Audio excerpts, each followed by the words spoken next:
Hello दोस्तों, आप सभी का उत्कर्ष परिवार में दिल खोल के हार्दिक स्वागत है। मैं हूं doctor Manohar, your chemistry mentor. एक बार फिर आपके सामने हाजिर हुआ हूं। आज का वीडियो हमारे उन सभी यूपी के योद्धाओं के लिए बहुत महत्वपूर्ण रहने वाला है। आज इस वीडियो के माध्यम से मैं बात करूंगा, क्या अब भी यूपी सीनेट के माध्यम से गवर्नमेंट कॉलेज के अंदर सिलेक्शन पॉसिबल है। अभी हमारे पास अप्रोक्सीमेट 4 to 5 मंथ रहे हैं। क्या अब इस मंथ के अंदर, जो अपकमिंग 4 मंथ के अंदर हम तैयारी करके अपने पसंदीदा गवर्नमेंट कॉलेज के अंदर सिलेक्शन ले सकते हैं? क्या सर 2025 में कट ऑफ कितनी रही थी और 2026 में कट ऑफ रहने की क्या संभावना है? हमें और कितनी मेहनत करनी है और क्या एग्जाम का पैटर्न रहने वाला है? तमाम जो आपके माइंड के अंदर प्रश्न है, उसका आंसर आज के वीडियो के माध्यम से आपको मिलेगा। तो वीडियो के अंतिम तक जरूर बने रहे। और साथ ही साथ दोस्तों, आज के वीडियो के माध्यम से बात करूंगा कि जो पिछली बार सिलेबस में कुछ चेंजेस हुआ था, वो क्या इस बार भी वही रहेगा या फिर पेपर के पैटर्न के अंदर कोई बदलाव होगा। तो बात करें साथियों, दोस्तों 2026 की, यदि आप यूपी के किसी भी गवर्नमेंट या प्राइवेट कॉलेज के अंदर बीएससी नर्सिंग करना चाहते हो तो आपको एक प्रवेश परीक्षा देनी पड़ती है यूपी सीनेट के माध्यम से। इसके अंदर आपकी जितनी कॉलेजेस हैं, गवर्नमेंट की या प्राइवेट की, उन सभी के लिए ये आपको एंट्रेंस एग्जाम देना होगा। इस एंट्रेंस एग्जाम के अंदर आपके लिए क्या है एलिजिबिलिटी? यदि कोई विद्यार्थी 12th बायो से पास आउट है, क्या है, पास आउट है या फिर अपीयरिंग है 2026 के अंदर देगा, तो वो सभी विद्यार्थी एलिजिबल है। और आपकी बॉयज और गर्ल्स दोनों, और साथ ही साथ आपकी कम से कम एज कितनी होनी, मिनिमम एज कितनी होनी चाहिए, वो आपकी 17 ईयर, और अधिकतम आप अप टू 35 ईयर तक और उसके बाद भी दे सकते हो, जो कि प्रैक्टिकली पॉसिबल कम है। तो जो 12th में पढ़ रहे हैं उनके लिए भी महत्वपूर्ण है, जिन्होंने 12th पास आउट कर दी उनके लिए भी बहुत महत्वपूर्ण है। सर पेपर का पैटर्न क्या रहता है, सिलेबस क्या रहता है, क्या सर सिलेबस कितना रहता है? तो पेपर के पैटर्न की बात करें दोस्तों, तो आपका जो पेपर का पैटर्न है वो रहता है 11th और 12th का। 11th और 12th में जो आपने पढ़ा है फिजिक्स, केमिस्ट्री और बायोलॉजी, 11th और 12th की दोनों की रहती है। 11th और 12th दोनों की रहती है। अब पेपर के पैटर्न की बात करें तो टोटल आपके जो एमसीक्यू आते हैं वो रहते हैं 120 एमसीक्यू रहते हैं, और जो मार्क्स रहते हैं दोस्तों, वो मार्क्स भी रहते हैं 120। प्रत्येक ठीक करने पे आपको 1 अंक मिलता है। यदि आपने एक क्वेश्चन ठीक किया तो 1 अंक मिलेगा, और कोई नेगेटिव मार्किंग नहीं रहती। नो नेगेटिव मार्किंग, यानी आप गलत करने पे कोई आपके अंक नहीं कटेंगे, नेगेटिव मार्किंग नहीं रहती। अब सर 11-12 का सिलेबस रहता है, एमसीक्यू टोटल 120 आते हैं, मार्क्स 120 है। तो आपका बायोलॉजी के आते हैं 24 एमसीक्यू,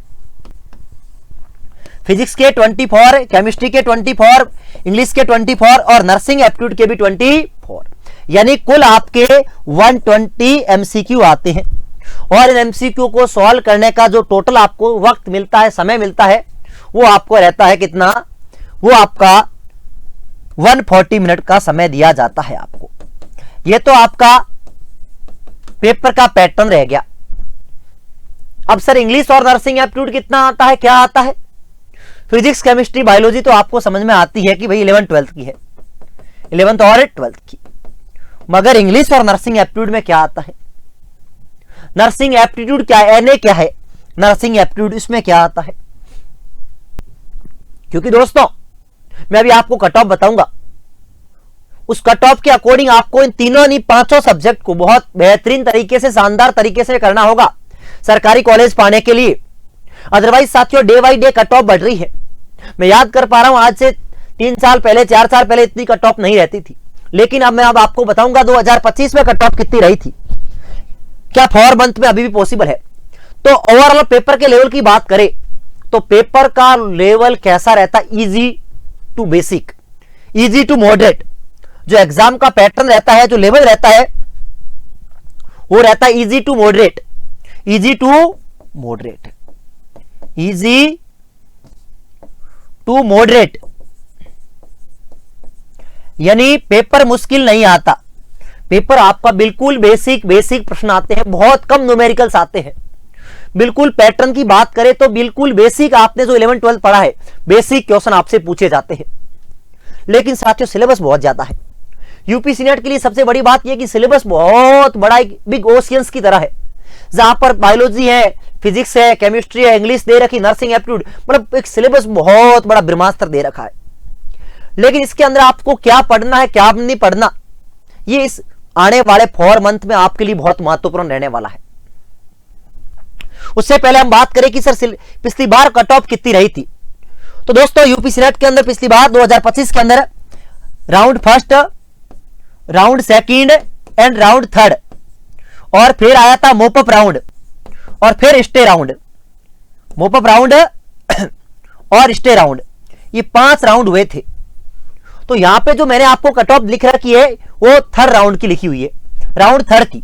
हो सकता इसमें से 1 या 2 नंबर कम में भी किसी विद्यार्थी को 1 2 को मिला होगा, क्योंकि दोस्तों जैसे फर्स्ट राउंड के अंदर किसी बच्चे के अच्छे नंबर थे, उसने प्राइवेट में ले लिया, तो मोपअप में या स्टे राउंड में उसको वो प्राइवेट कॉलेज में एडमिशन था तो काउंसलिंग नहीं करवा पाया, तो हो सकता उसको नहीं मिला हो, या फिर स्टे राउंड में कुछ कम नंबर में भी मिल गया होगा। लेकिन आपको जो अभी ध्यान में रखना है कि final cut off round third के बाद, आफ्टर थर्ड राउंड के बाद कितनी रही थी, वो आपके लिए बहुत महत्वपूर्ण है। ये राउंड थर्ड की और ये राउंड फर्स्ट की। राउंड फर्स्ट के अंदर दोस्तों जनरल की जो कट ऑफ गई थी वो 100 प्लस गई थी, आउट ऑफ 120 में से जिसके 100 प्लस ठीक थे उनको कॉलेज में एडमिशन मिला था। यानी 100 प्लस नंबर लाने हैं यदि आप जनरल कैटेगरी से बिलोंग करते हो। और ओबीसी की जो कट ऑफ रही थी वो 99 प्लस, यानी 99 से ज्यादा नंबर थे उनको ही फर्स्ट राउंड में कॉलेज मिला था। और ईडब्ल्यूएस में 95 प्लस वालों को,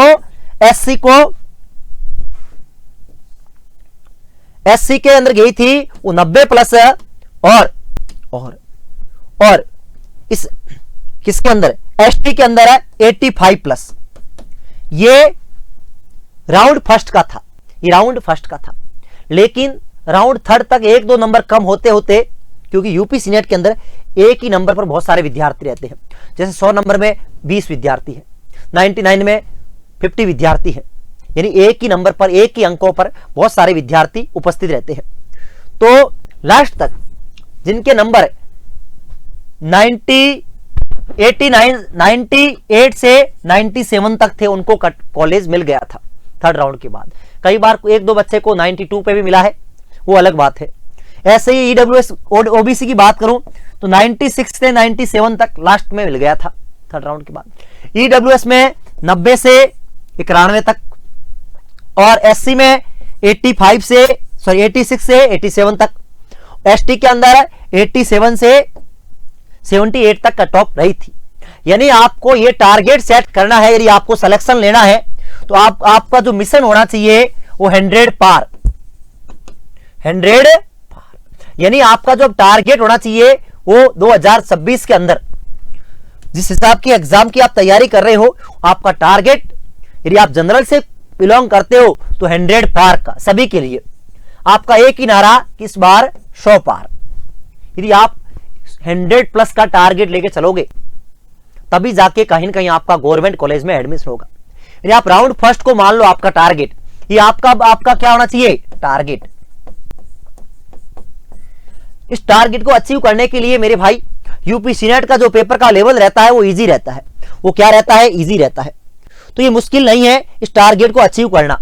लेकिन दोस्तों इस टारगेट को अचीव करने के लिए आपको यह जरूरी पता होना चाहिए कि आपको कितना पढ़ना, क्या नहीं पढ़ना, क्या आपके लिए महत्वपूर्ण है।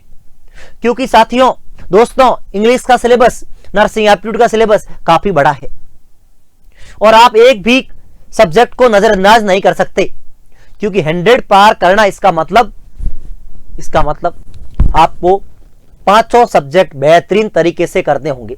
आपके लिए जितना महत्वपूर्ण केमिस्ट्री उतना महत्वपूर्ण इंग्लिश है, जितना महत्वपूर्ण बायोलॉजी उतना महत्वपूर्ण नर्सिंग एप्टीट्यूड है। तो आपके लिए ये सभी सब्जेक्ट बहुत महत्वपूर्ण रहने वाले हैं। सभी सब्जेक्ट की आपको तैयारी को एक शानदार तरीके से प्रॉपर डायरेक्शन के साथ करनी होगी, तभी जाके सिलेक्शन होगा।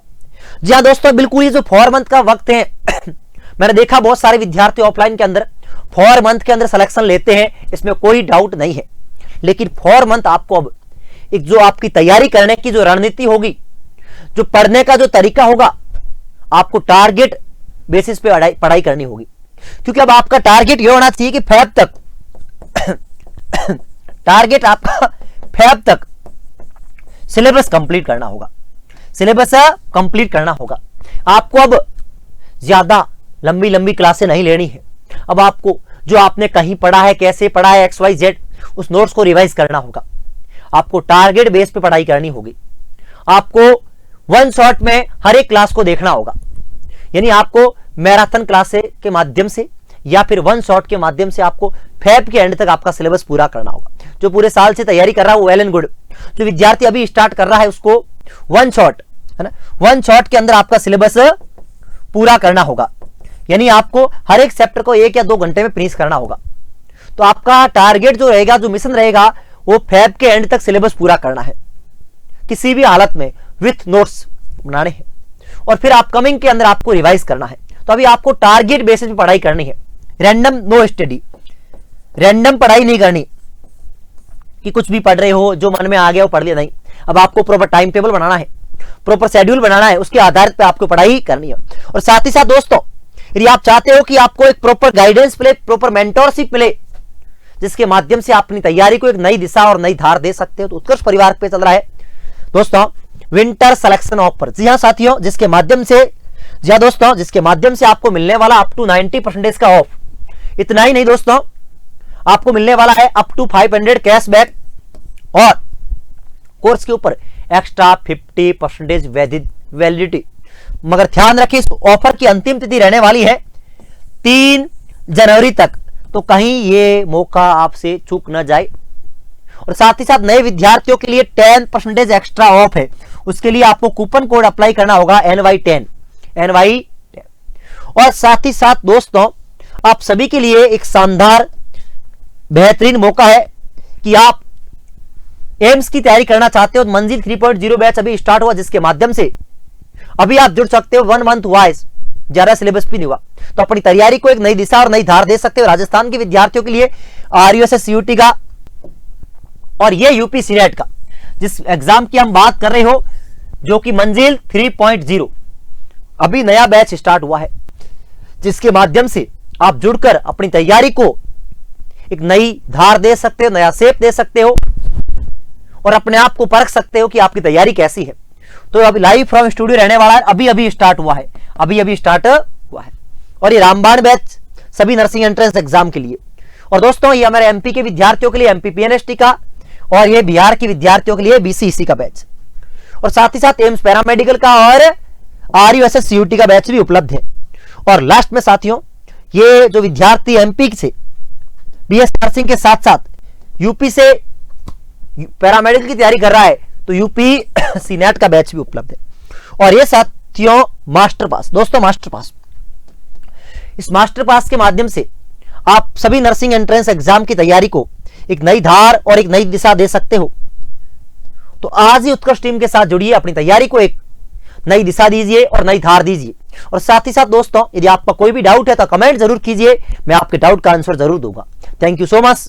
जय हिंद, जय भारत।